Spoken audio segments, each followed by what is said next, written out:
तो कहाँ जा रहा हो? कहाँ? नहीं तो खाने माला काय को लेंगे? माला जी चढ़ाई को कहाँ चढ़ा रहे हो? कहाँ हैं? पंडित में चढ़ा रहे हो? पंडित है मार रहे हो? पंडित चला वीडियो भागवत सुनते हुए एकदम मैया मुस्कुरा के उनकी माला खींच कहेंगे कि तुम्हारी पत्नी होने वाली भाग्य हम कैसे मुंह दिखाएंगे। जरासंध ने कहा कोई बात नहीं है, आज जैसे आचार्य सुखदेव जी कहते हैं कि हे राजन परीक्षित, सत्राजित भगवान कृष्ण की सभा से तुरंत ही उन्होंने अपने भैया को प्रदान कर दिया।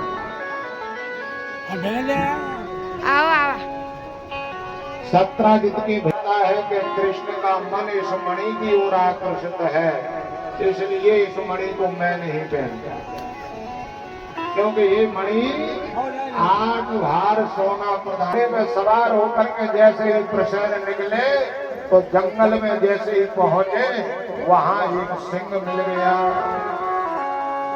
जैसे ही सिंह मिला और उस सिंह ने प्रसेन को मार दिया और घोड़े को भी मार दिया, ले लिया शेर में।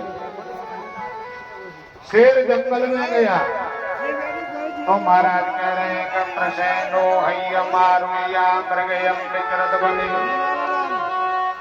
उस वन में सिंह विचरण करने लगा। वहां जैसे ही देखा कि वहां स्वयं जामवंत जी महाराज आ गए।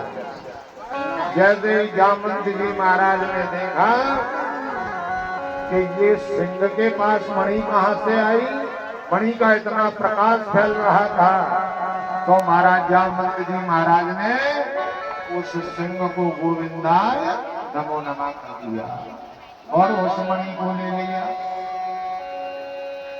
जामवंत जी महाराज अपनी गुफा में गए तो उनकी पुत्री है जामवती। जामवती ने देखा कि प्रसन्न घर वापस नहीं आए,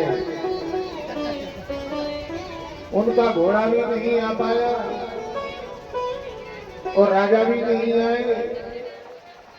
तो सत्राजित ने कहा कि हमें ऐसा लगता है कि ये कन्हैया इस मणि को लेना चाहते थे, इसलिए उनको बुरा लग गया, मणि नहीं मिली, इन्होंने हमारे भाई को भी मरवा दिया और हमारे घोड़े को भी मरवा दिया।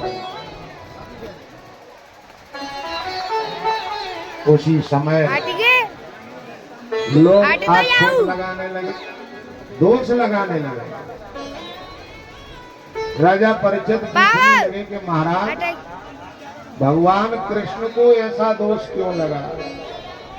तो आचार्य सुखदेव जी कहते हैं कि हे राजन,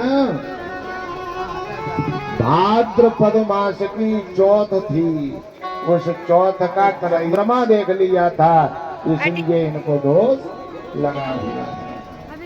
सो पर नार लार गुसाई और सजो, सो पर नार लार गुसाई सजो चौथे ये चंदा की नाई।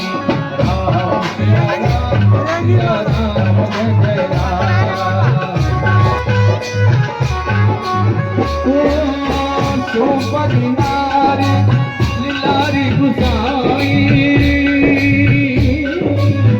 सजो चौथे चंदा की नाई। सिया राम सिया राम जय राम, राम सिया राम सिया राम। आज जैसे ही व्यवस्था बनी कि भगवान कृष्ण को पता चल गया कि सत्राजित तो हमारा नगर में नाम बदनाम कर रहे हैं, भगवान कृष्ण कन्हैया अपने सखाओं को साथ में लेकर गए और उस मणि की खोज में निकल पड़े। जैसे ही जंगल की ओर गए तो वहां देखा कि वहां शेर मरा पड़ा हुआ है, कंगाल बने हुए हैं। कन्हैया तुरंत ही उन्होंने कहा कि इसका भाई भी जला हुआ है, इसका घोड़ा भी जला हुआ है। पापा बंद कर दो। भागवत है, तत्वा 27वां दिन हो रहा था।